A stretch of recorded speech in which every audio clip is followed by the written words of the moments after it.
OTW. Padahal OTW ini artinya on the way, Iya, dalam perjalanan. Tapi yang terjadi sementara duduk. on the way itu baru dari bantal menuju kamar mandi.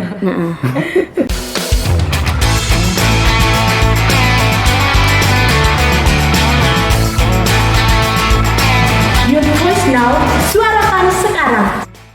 Halo teman-teman, kembali lagi bersama kami Youth Voice Now, suarakan sekarang.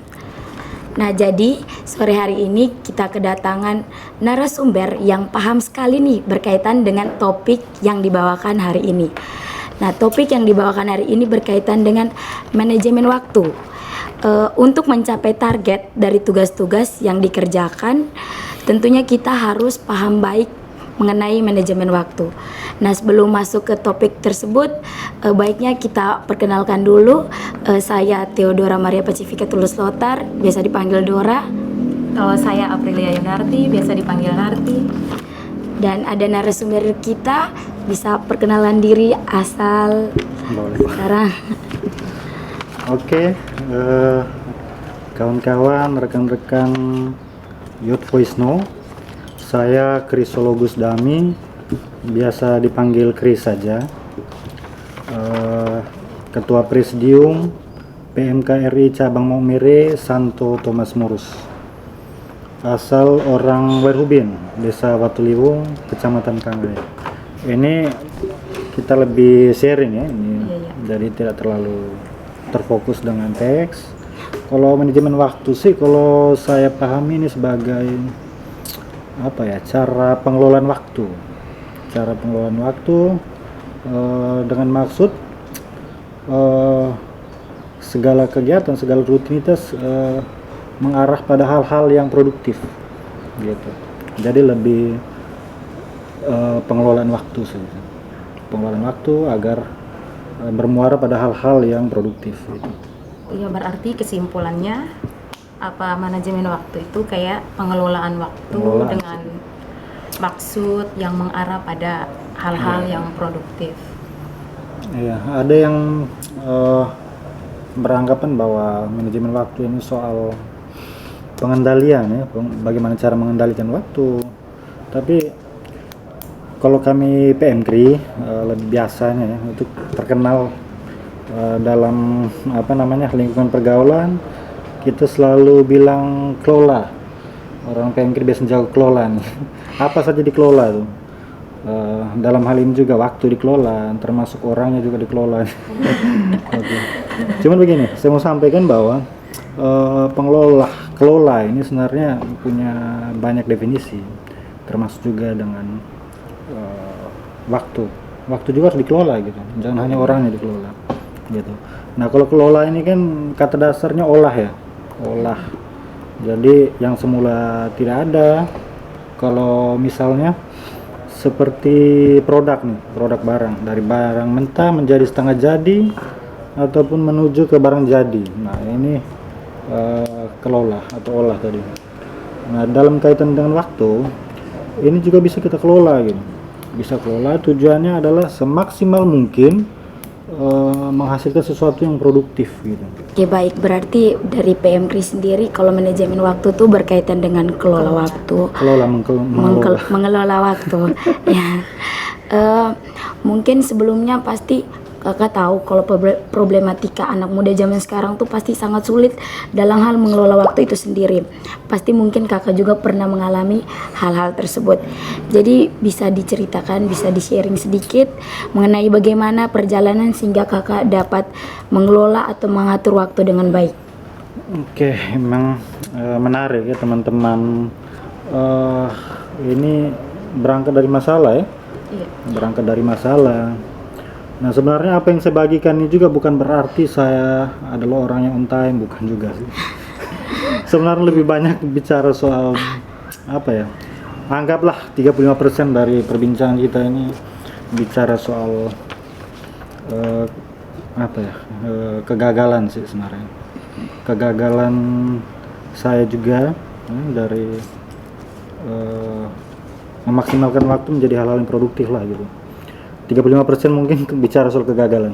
Oke, Masalah paling besar sekarang ini, terutama orang muda ya, orang muda, karena memang orang muda sekarang ini mayoritas menguasai media sosial ya, pengguna media sosial terbesar. Nah, jadi memang banyak sekali hal-hal yang sudah direncanakan sebelumnya, tapi tidak dapat terlaksana gitu, hanya karena manajemen waktu yang kurang baik. Itu salah satunya. Contoh lagi yang paling konkret nih, apalagi kalau misalnya kita aktivitas di apa namanya, misalnya gunakan laptop, ya kan, gunakan laptop atau gunakan Android untuk kerjaan-kerjaan tugas sekolah misalnya, tugas sekolah. Nah, itu biasanya banyak akan muncul pemberitahuan nih. Contohnya sekarang lagi Piala Dunia, ya kan? Oh, skor Jerman tadi malam nih, dia kalah nih dengan Jepang, ya kan? Ada notifikasi masuk. Kemudian mungkin kita niat awalnya, kita bacalah berita ulasannya mungkin hanya 2 menit nih, ya kan? Iya. Ulasannya paling hanya 2 menit nih, baca lah, nggak ada masalah. Misalnya kita kesampingkan tugas nih. Nah, akhirnya karena santai, karena keenakan, molor nih sampai setengah jam, bahkan bisa berjam-jam kadang. Ini yang sering sekali terjadi ya. Memang karena media sosial ini kan mereka, contoh lah kita lihat kayak Facebook, ya kan, mereka tuh berupaya, mereka ini maksudnya sistemnya, oke, sistemnya berupaya untuk memenuhi kebutuhan kita gitu. Nah, jadi kalau misalnya kita penggemar bola, maka akan disajikan berita-berita terkait tentang bola. Akhirnya apa? Semula yang kita rencanakan 2 menit akan berkepanjangan, bahkan bisa berjam-jam. Nah, itu, ya. Itu kendala yang selama ini sehingga orang muda kurang produktif, gitu ya, kurang produktif, atau banyak waktu yang dibuang-buang percuma sebenarnya. Gitu, kira-kira itu paling masalah umum ya. Masih banyak masalah lagi sih, dan kalau secara secara menyeluruh, banyak sekali kerjaan-kerjaan, deadline, target kita, ya kan? Target capaian kita dalam jangka waktu panjang, jangka waktu menengah, bahkan jangka waktu pendek yang kita rencanakan selesai dalam hari ini, itu tidak selesai, gitu, tidak selesai dan dilanjutkan besok. Nah, ini kan banyak waktu yang terbuang sia-sia, akhirnya harus diagendakan ulang lagi, gitulah kira-kira. Itu masalah paling umum sih. Makanya di sini saya mau sampaikan bahwa penting sekali untuk buat perencanaan soal manajemen waktu, soal pembagian, deadline dan lain-lain gitu. Dan itu semua mulai dari kita gitu. Mulai dari kita. Karena kalau misalnya tidak dimulai, maka akan menjadi sebuah kebiasaan. Nah, kalau kebiasaan ini juga terus diulang-ulang, akan menjadi membentuk sebuah habitus gitu ya. Karena apa? Karena kita juga nanti akan mempengaruhi orang-orang di sekitar kita, kira-kira gitulah. Oke, tadi kan kakak bilang, ada sempat bilang pembagian deadline. Kalau dalam pembagian deadline otomatis kayak ada skala prioritas nih, mana yang harus dikerjakan terlebih dahulu, mana yang tidak. Jadi bisa dijelaskan bagaimana sih cara menentukan skala prioritas dan apa saja yang harus dipertimbangkan dalam menentukan skala prioritas. Oke. Sebenarnya lebih ke jadwal ya. Kalau deadline ini kan seperti tenggat waktu ya. Kalau misalnya menentukan skala prioritas, ini paling mendasar ini soal yang mana yang paling mendesak, yang mana yang paling mendesak dan yang mana yang dianggap penting untuk diselesaikan dalam jangka waktu dekat. Nah, sehingga ini yang menjadi prioritas ya. Skala prioritas pertama biasanya kalau kayak di desa-desa tuh itu kan ada terjemahannya juga untuk sampai program bulanan, bahkan sampai dengan mingguan gitu.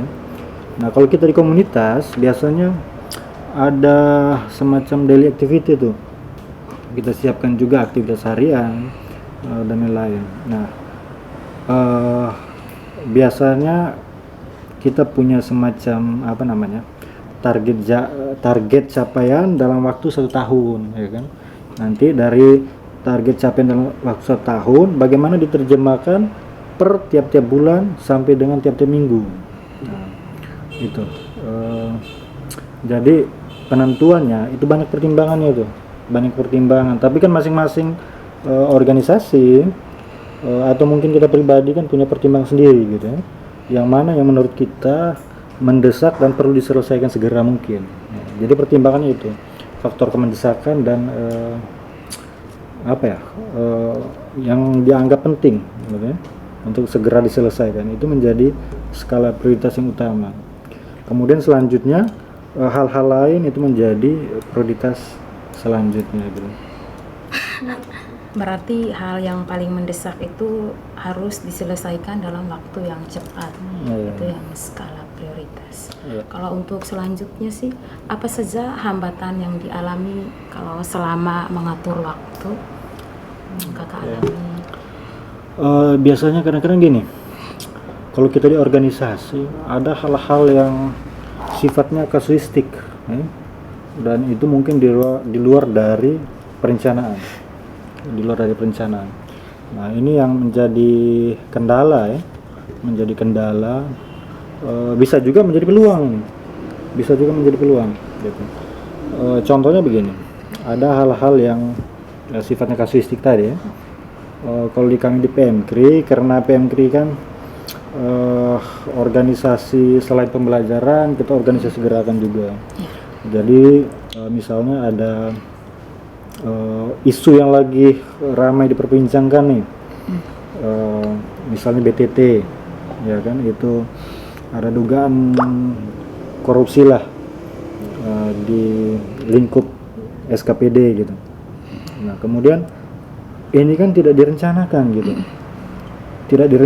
dalam 1 tahun. Nah, mungkin lebih banyak bercerita soal PMKRI nggak apa-apa ya? Iya. Oke. Nah, jadi kami di PMKRI memang ada program ya, itu yang kita susun biasanya di awal masa jabatan. Dengan periodisasinya kami 1 tahun, dan itu juga dipilih secara demokratis dalam mekanisme rapat umum anggota cabang gitu. Jadi melibatkan seluruh anggota yang ada di PMKRI. Nah, biasanya kan kita punya agenda khusus gitu sebelum masuk ke pekerjaan-pekerjaan nih. Itu namanya pekan orientasi fungsionaris dan rapat kerja. Nah, POF ini, pekan orientasi fungsionaris atau POF tadi, itu dimaksudkan untuk memperkuat setiap orang yang dipercayakan untuk memanggul jabatan tertentu gitu. Yaitu mereka dikuatkan dulu, job desk-nya apa yang menjadi gawean dia, nah apa yang harusnya bisa dibagikan ke orang lain.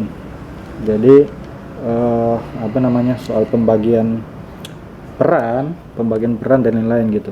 Nah, kemudian ada rapat kerja. Nah, rapat kerja ini kan prosesnya juga tidak sekedar dihadirkan sayanya gitu sebagai ketua presidium, tidak gitu. Prosesnya panjang lagi nih. Ada namanya pemetaan masalah dan potensi organisasi gitu. Nah, itu semua dibahas dalam rapat umum anggota cabang. Nah, apa yang diharapkan seluruh anggota untuk dikerjakan selama 1 tahun, nah itu nanti kami terjemahkan itu dalam proses POF dan raker gitu. Nah, kadang-kadang seperti isu-isu kasuistik yang saya sebutkan di awal tadi, itu kan tidak direncanakan di awal kan.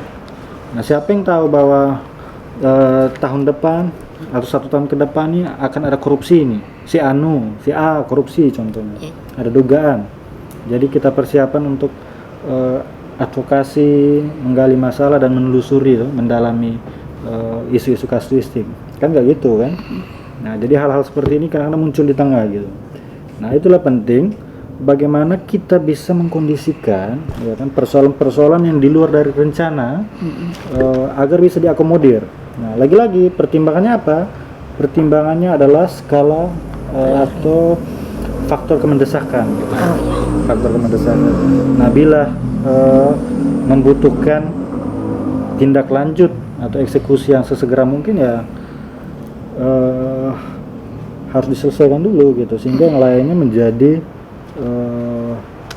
bukan prioritas berikut ya, kita pending dulu untuk sementara waktu dan diagendakan untuk dijadwalkan ulang gitu sih biasanya kalau misalnya dalam praktik sehari-hari kalau kita ketemu dengan hal yang di luar perencanaan gitu.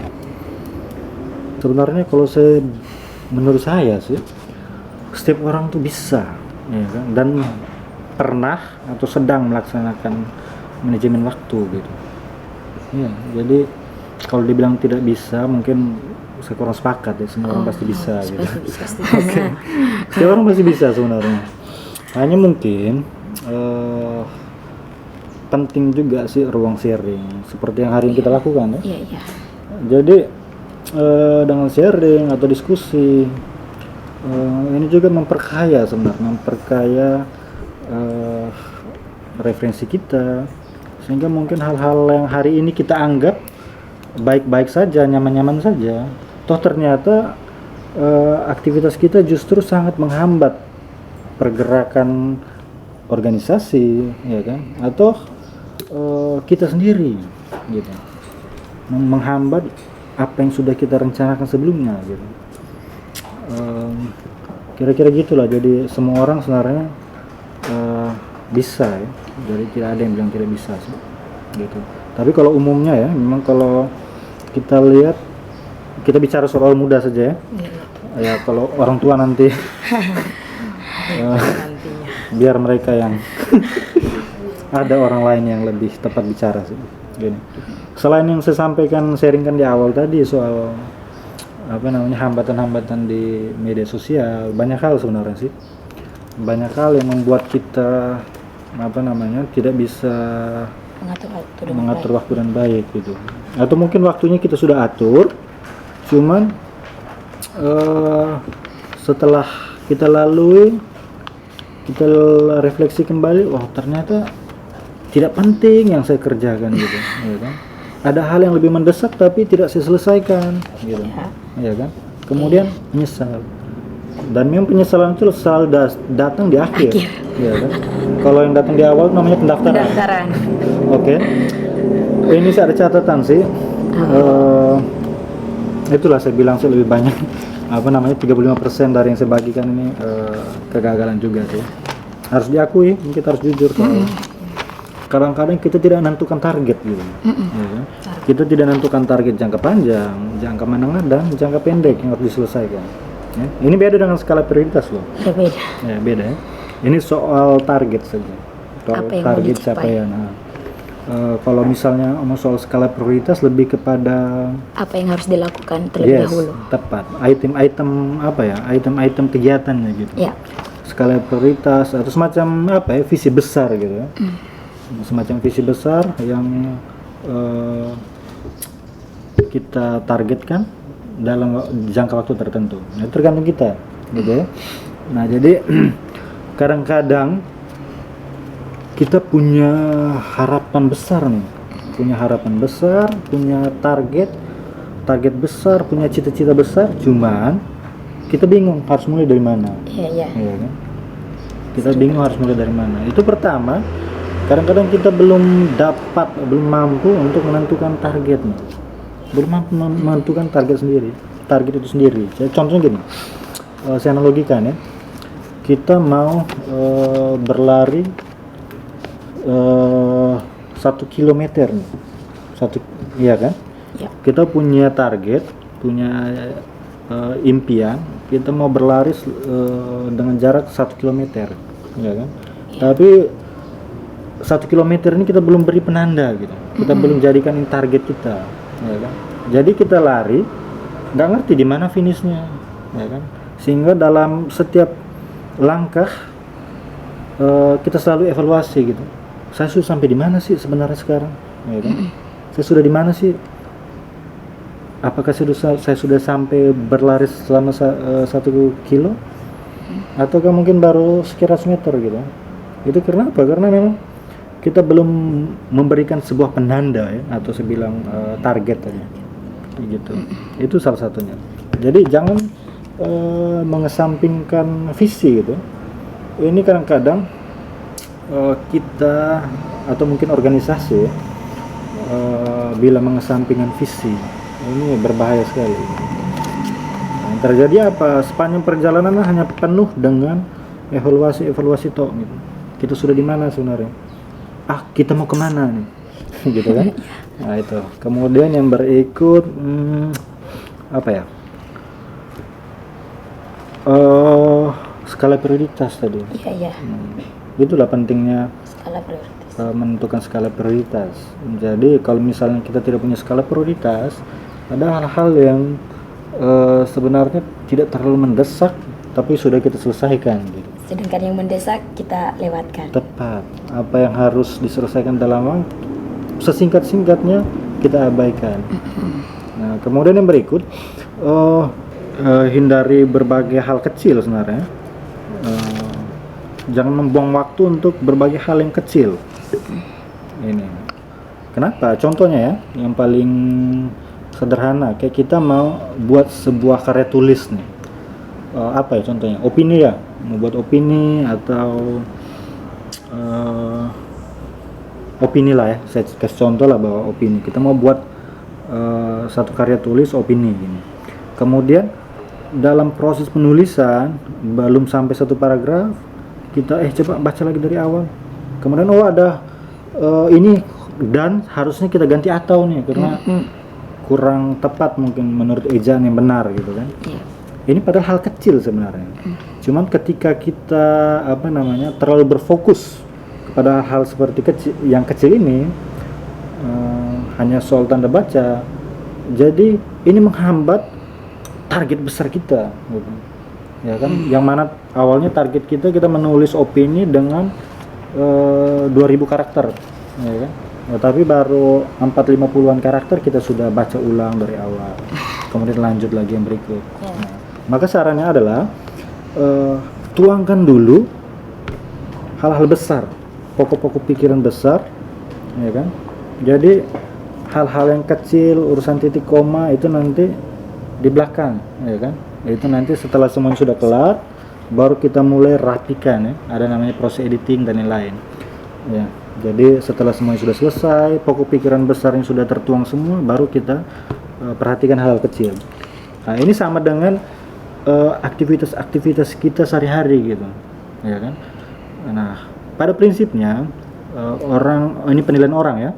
Kalau penilaian orang lain, mereka tidak penting dari mana Anda memulai gitu. Tidak terlalu penting bagi mereka dari mana Anda memulai. Yang penting bagi mereka di mana Anda berakhir tuh. Apa yang Anda apa yang sudah Anda buat gitu. Ya kan? Dan itu normal sekali gitu. Sehingga hal-hal kecil ini seperti saya contohkan tadi ya, seperti menulis sebuah opini tadi. Kita terlalu fokus pada hal-hal yang kecil sehingga hal-hal besar menjadi target utama kita itu tidak tercapai, barangkali tidak tercapai. Dan bisa jadi yang kedua, kita tercapai cuman waktu lama sekali untuk mencapainya gitu. Sehingga abaikan dulu hal-hal yang kecil, kemungkinan kecil, kita terfokus pada target besar kita ya. Dan hal-hal kecil itu mulai untuk melengkapi, merapikan setelah target besarnya terpenuhi. Oke, tadi secara tidak langsung Kakak sudah menjawab pertanyaan berkaitan dengan dampak jika kita tidak dapat mengatur waktu dengan baik, itu mungkin dapat menghambat rencana-rencana kita. Terus tadi juga mungkin aspek-aspek yang sangat diperlukan dalam mengatur waktu, misalnya menentukan target terlebih dahulu. Selanjutnya, apa saja sih keuntungan yang kita dapatkan atau yang kita rasakan ketika kita dapat mengatur waktu dengan baik?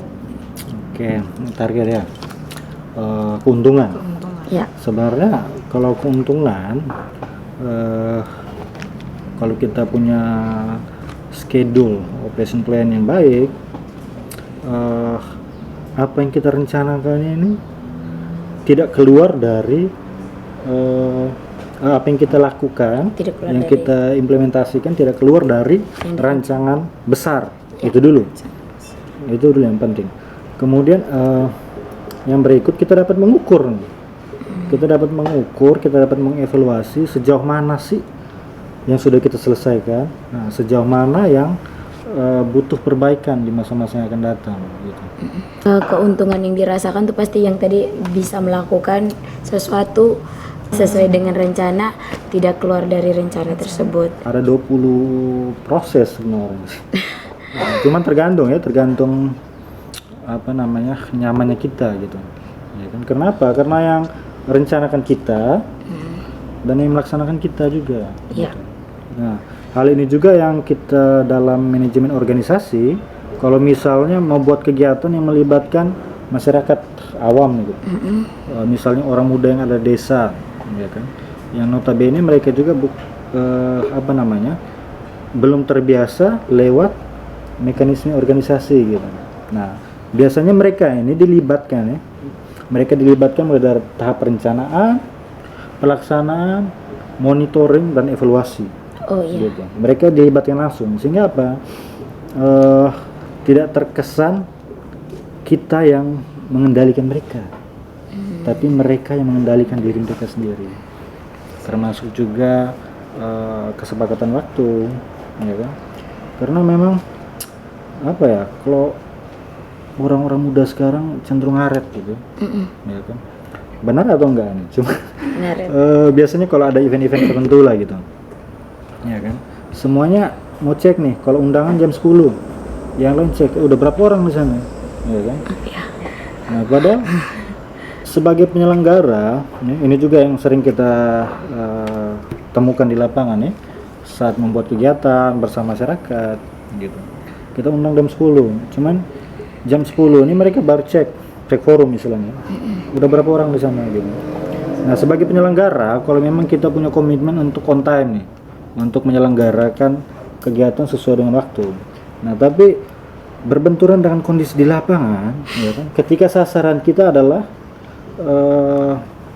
masyarakat luas, nah maka biar kita persiapannya 100% pun, cuman kalau para audiens, para pendengarnya tidak ada, Sama saja. ya akhirnya kita juga yang sudah matang nih, sudah matang secara perencanaan harus menyesuaikan ya.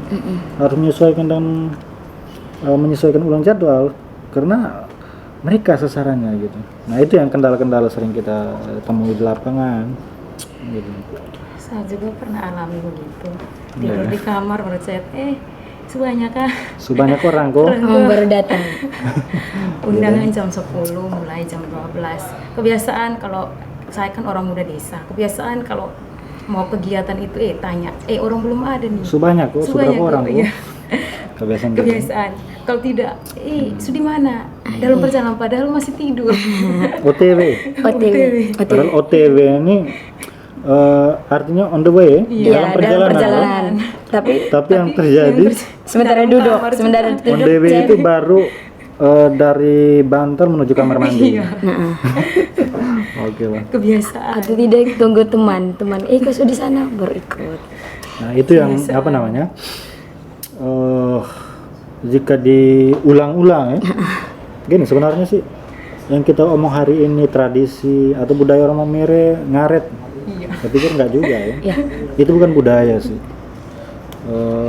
Sebenarnya berawal dari kebiasaan. Kebiasaan. Hal yang kita buat hari ini, kemudian besok dibuat lagi, lusa dibuat lagi, diulang-ulang menjadi kebiasaan, ya, menjadi satu sistem kebiasaan. Nah, kalau satu sistem kebiasaan dari kita pengaruhi orang lain lagi dalam satu komunitas, kemudian diwariskan lagi ke generasi-generasi yang berikutnya, itu menjadi tradisi. Nah, kalau tradisi ini kalau diulang-ulang menjadi satu kebudayaan, menjadi satu budaya. Posisi. Awalnya dari situ sih. Jadi semuanya bisa berubah intinya. Jadi tidak ada hal yang tidak ada hal yang tabu Oke, tapi Semoga semuanya bisa. saya bisa dengar ini, saya juga bisa merubah diri saya sendiri. Karena sudah ulang-ulang saya buat begitu. Oke. Jadi kita lebih banyak muncul masalah ya. Iya, kalau begini, ini salah satu metode pendidikan kita di PMKRI juga. Biasanya kita mencaburkan dengan masalah sebenarnya. Jadi kalau orang ketemu masalah dihindari. Iya. Nah kalau kita sebaliknya, kalau lagi nyaman cari masalah. Cari masalah. Dalam tanda kutip ya, Ha-ha. bukan cari masalah dengan keributan, bukan sih. Mencari musuh. Iya. Gitu. Jadi memang dalam diskusi seperti ini lebih banyak kita munculkan masalah, fenomena-fenomena yang sering terjadi gitu ya.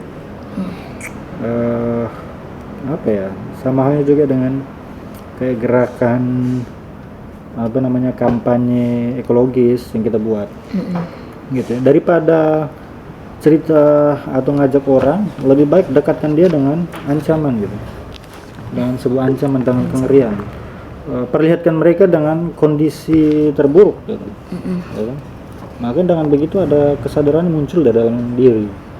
Jadi kalau hanya sekedar kampanye mengajak orang untuk terlibat bersama gerakan kita, lebih efektif tontonkan ya, perlihatkan kepada mereka ancaman. Oke. Bila mereka tidak segera berubah berbenah. Kira-kira gitulah. Jadi berangkat dari masalah. Pasti kakak sudah melalui banyak sekali organisasi mungkin salah satunya PMKRI. Untuk Kak Kris, mungkin apa sih pesan dari Kak Kris untuk orang muda dalam mengatur atau memanajemen waktu? Pesan ya. Ya. Kalau berangkat dari pengalaman organisasi cukup banyak ya, semulanya dari lingkungan kampus dulu ya, dari lingkungan kampus ini di BEM, di BLM, kemudian masuk organisasi. Nah setelah masuk organisasi, banyak juga peran-peran lain yang dipercayakan seperti di desa, di Karang Taruna, kemudian di komunitas basis, kemudian banyak event-event yang diselenggarakan di desa atau dari organisasi gitu. Sering juga libatkan diri. Pesan soal kepada orang muda soal pentingnya manajemen waktu ya. Iya. Pertama mungkin sudah terjawab dari diskusi kita sebelumnya ya. Pentingnya manajemen waktu organisasi. Kadang-kadang gini, saya lihat ada prinsip orang muda sekarang yang nyaman dengan apa adanya gitu, nyaman dengan kondisi apa adanya. Ya. Seringkali seperti dalam banyak cerita, ada orang muda yang golongan temannya Squidward nih. Mungkin pernah nonton tidak kalau kartun SpongeBob? Nah dalam karakter itu orang yang paling malas itu Squidward ya. Squidward. Nah dia bilang begini, kalau bisa dilakukan besok, kenapa harus dilakukan hari ini? Iya. Ya kan? Nah Besok sebenarnya yang terjadi ya, harusnya ya kalau bisa dilakukan sekarang kenapa harus besok gitu. Iya. Kalau mantan wakil presiden Yusuf Kala dia bilang begini, kalau bukan kita siapa lagi, kalau bukan sekarang kapan lagi sebenarnya ya kan? Kenapa? Sadar atau tidak, setengah dari umur kita ya kan, ini kita persiapkan untuk bertarung bebas gitu ya kan? Yang paling konkret, kita SD 6 tahun ya kan, Ya. SMP 3 tahun, SMA 3 ditambah lagi kuliahnya 3 tahun, sudah berapa tahun tuh? Sudah berapa tahun kita habiskan waktu hanya untuk mengasah diri sebenarnya ya kan? Ini ibaratnya kalau kita mau pergi menebang pohon ya kan, mau menebang pohon, setengah dari hidup kita, setengah dari waktu yang dibutuhkan ini kita gunakan untuk mengasah parang, untuk mengasah kapaknya ya. Maka yang menentukan berhasil atau tidaknya pohon ini tumbang ini tergantung selama persiapan ini, ya kan? Selama persiapan kita mengasah barang ini, ya nggak? Iya. Ya, secara logika seperti itulah. Nah, jadi pesan saya buat kawan-kawan orang muda, maksimalkan setiap waktu. Setiap waktu itu berharga sekali. Maksimalkan setiap waktu untuk hal-hal yang produktif, begitu. Iya. Dan ingat, kita juga terlalu banyak memberikan waktu untuk hiburan. Gitu. Terlalu banyak berikan waktu untuk hiburan, ya kan? Kita anggap ya orang muda perlu refreshing gitu. Tapi ingat ya, atau sadarkah kita dalam satu hari berapa waktu yang kita habiskan untuk berselancar di media sosial, ya kan? Nah, gini nih, ini menurut penelitian nih. Saya ada baca salah satu artikel, beliau coba survei di media sosial yang rata-rata kita di NTT ini masih mendominasi orang mudanya, 67% pengguna media sosial itu masih orang muda, dan itu juga dari sekian persennya didominasi menggunakan Facebook. Kalau orang lain sudah banyak menggunakan Instagram, banyak pilihan ya sekarang ya. Cuman kita masih banyak menghabiskan waktu di Facebook. Nah, dari penelitian setiap orang itu menghabiskan 8 jam per hari untuk berselancar, bermain media sosial. Bayangkan, kalau misalnya kita lihat lagi sejak tujuan menggunakan pendiri Facebook, siapa namanya? Mark Zuckerberg. Ya, ini kebetulan tetangga saya. Nah, dia tujuannya ini kan untuk mendekatkan yang jauh, jauh sebagai alat komunikasi, sebagai alat informasi, ya kan? Informasi banyak, bisa edukasi dan lain-lainnya, dan juga hiburan, ya kan? Nah, tapi kita gunakan lebih dominan untuk hiburannya, ya kan? Daripada komunikasi dan edukasi. Nah, itu yang terjadi hari ini. Dan yang terpenting adalah maksimalkan setiap waktu untuk hal-hal yang produktif gitu. Terlalu banyak hiburannya juga tidak baik ya. Ada sebenarnya beberapa catatan khusus sebenarnya. Terkait manajemen waktu. Pertama saya mau bagikan share teman-teman semuanya. Lebih kepada kesimpulan ya, yang kita omong kosong dari tadi. Bukan kosong juga sih sebenarnya. Ini termasuk waktu yang berkualitas menurut saya sih. Ya. Memang luar biasa, diundang juga di teman-teman Youth Voice Now ya. Oke, pertama penting untuk menentukan target ya. Menentukan target, kemudian tentukan skala prioritas. Terus yang berikut, jangan sepelekan pentingnya visi ya. Kemudian hindari kegiatan yang tidak penting dan fokuslah kepada hal-hal yang besar gitu. Fokuslah pada hal-hal yang besar. Jangan membuang waktu untuk hal kecil ya, atau semacam koreksi secara berkala. Koreksi itu hanya perlu sekali dan di akhir kegiatan gitu. Kemudian penting juga nih, sediakan waktu untuk ngopi, jeda ngopi gitu. Ya. Karena ngopi ini buat kami ya, buat rekan-rekan aktivis, kopi ini sumber inspirasi sebenarnya. Ya. Dan inspirasi itu atau imajinasi ini awal dari segala ilmu pengetahuan. Ya kan? Maka siapkan waktu Anda untuk ngopi, berimajinasi sebenarnya. Albert Einstein pernah bilang begini, imagination is more than knowledge. Akar dari segala ilmu pengetahuan sebenarnya imajinasi. Oke. Kemudian istirahat cukup penting. Ya. Orang muda sekarang banyak habiskan waktu untuk berselancar tadi, dan dianggap ini waktu istirahat. Cuman dengan sadar atau tidak, tubuh mungkin istirahat dari bekerja, cuman otak masih terus Bekerja. otak dan mata masih terus dipaksa untuk beraktivitas.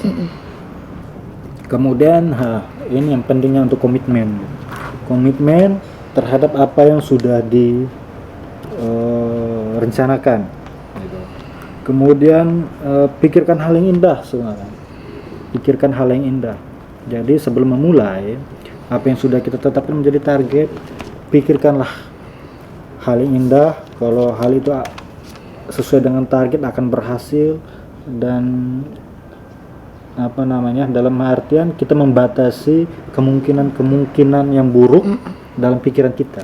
Ya, karena apa? Karena semua berawal dari pikiran gitu. Dan ini yang terakhir. Ya, karena ini saya mau bagikan ya. Mungkin ada teman-teman yang berbeda keyakinan.